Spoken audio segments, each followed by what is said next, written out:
सोचो, एक दुनिया जहां कोई बड़ी आफत आई है, एक ऐसी आफत जिसने सब कुछ बदल कर रख दिया है।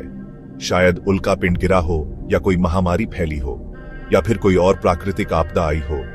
ज्यादातर लोग खत्म हो गए हैं, शहर वीरान हो गए हैं और सड़कें सुनसान पड़ी ढी हैं। सिर्फ 2 लोग बचे हैं। ये 2 लोग ही अब इस दुनिया के भविष्य की उम्मीद है।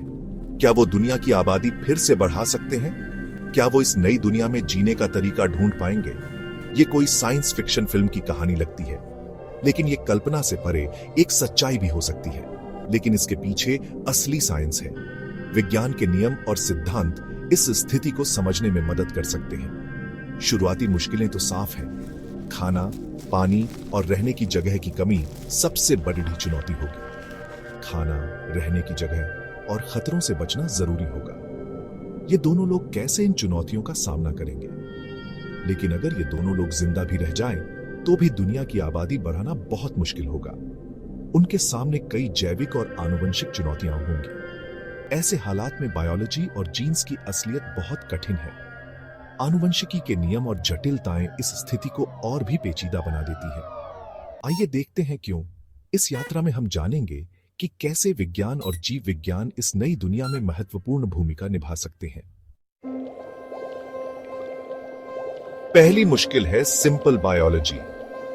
आबादी बढ़ाने के लिए बच्चे पैदा होना जरूरी है। 2 लोग थियोरेटिकली बच्चे पैदा कर सकते हैं, लेकिन असली मुश्किल है जीन्स की वैरायटी, या यूं कहें कि वैरायटी की कमी। जब जेनेटिकली सिमिलर लोग बच्चे पैदा करते हैं, उसे कहते हैं इनब्रीडिंग। इनब्रीडिंग से जेनेटिक बीमारियों का खतरा बढ़ जाता है। ऐसा इसलिए क्योंकि करीबी रिश्तेदारों में सेम रिसेसिव जीन्स होने के चांसेस ज्यादा होते हैं।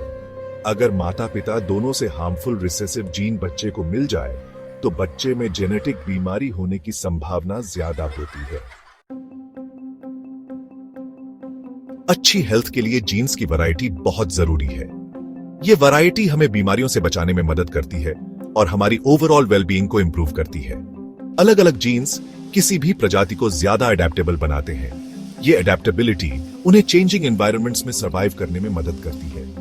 ये बीमारियों से बचाते हैं। अगर सबके जीन्स एक जैसे हों, तो एक ही बीमारी पूरी आबादी को खत्म कर सकती है। जेनेटिक वैरायटी इंश्योर्स कि एक बीमारी से सब लोग एक साथ प्रभावित न हो। इसे ऐसे समझो, कई तरह के पेड़ों वाला जंगल एक ही तरह के पेड़ों वाले जंगल से ज्यादा मजबूत होता है। डाइवर्स इकोसिस्टम्स ज्यादा रेजिलिएंट होते हैं। म्यूटेशन यानी जीन्स में रैंडम बदलाव नए वेरिएशंस ला सकते हैं। ये वेरिएशंस कभी कभी बेनिफिशियल होते हैं और स्पीसीज को इवॉल्व करने में मदद करते हैं, लेकिन म्यूटेशंस अक्सर हार्मफुल होते हैं। ये हार्मफुल म्यूटेशंस जेनेटिक डिजीजेस का कारण बन सकते हैं। छोटी आबादी में हार्मफुल म्यूटेशंस पीढ़ी दर पीढ़ी फैल सकते हैं और बहुत बुरा असर डाल सकते हैं। जेनेटिक डिवर्सिटी कम होने से ये रिस्क और भी बढ़ जाता है। सेक्शन 4, प्रलय के बाद की दुनिया की कठोर सच्चाइयां। जीन्स वाली मुश्किलों के अलावा हमारे दोनों बचे हुए लोगों को और भी कई प्रैक्टिकल मुश्किलों का सामना करना पड़ेगा। खाना और साफ पानी ढूंढना हमेशा मुश्किल होगा। मौसम की मार, जंगली जानवर और बीमारियां हमेशा खतरा बनाएंगी। अकेलेपन का साइकोलॉजिकल असर भी बहुत ज्यादा होगा। कम रिसोर्सेज के साथ दुनिया को फिर से बनाने का प्रेशर सहना बहुत मुश्किल होगा। सेक्शन 5, इतिहास के बचे हुए लोगों से सीख। इतिहास हमें छोटी आबादी की चुनौतियों की झलक दिखाता है। जैसे अलग थलग आइलैंड्स पर रहने वाले लोगों में जीन्स की वैरायटी कम होती है। इससे वो बीमारियों के प्रति ज्यादा वल्नरेबल हो जाते हैं। हालांकि ये एग्जाम्पल्स प्रलय के बाद के हालात से बिल्कुल मैच नहीं करते, लेकिन ये लॉन्ग टर्म सर्वाइवल के लिए जीन्स की वैरायटी की इंपॉर्टेंस को हाईलाइट करते हैं। सेक्शन 6, क्या टेक्नोलॉजी कोई सॉल्यूशन दे सकती है? आज के समय में हम कई एडवांस टेक्नोलॉजीज देख रहे हैं जो हमारे जीवन को बदल रही है। क्या टेक्नोलॉजी कोई सॉल्यूशन दे सकती है? शायद जीन एडिटिंग से फ्यूचर जनरेशंस में जीन्स की वैरायटी बढ़ाई जा सके। जीन एडिटिंग जैसे क्रिस्पिआर ने जेनेटिक रिसर्च में एक नई क्रांति ला दी है, लेकिन यह टेक्नोलॉजी अभी नई है और इसके अपने एथिकल डिलेमास हैं। क्या हम जेनेटिक मॉडिफिकेशंस के लॉन्ग टर्म इफेक्ट्स को समझ सकते हैं? क्या ये एथिकल है?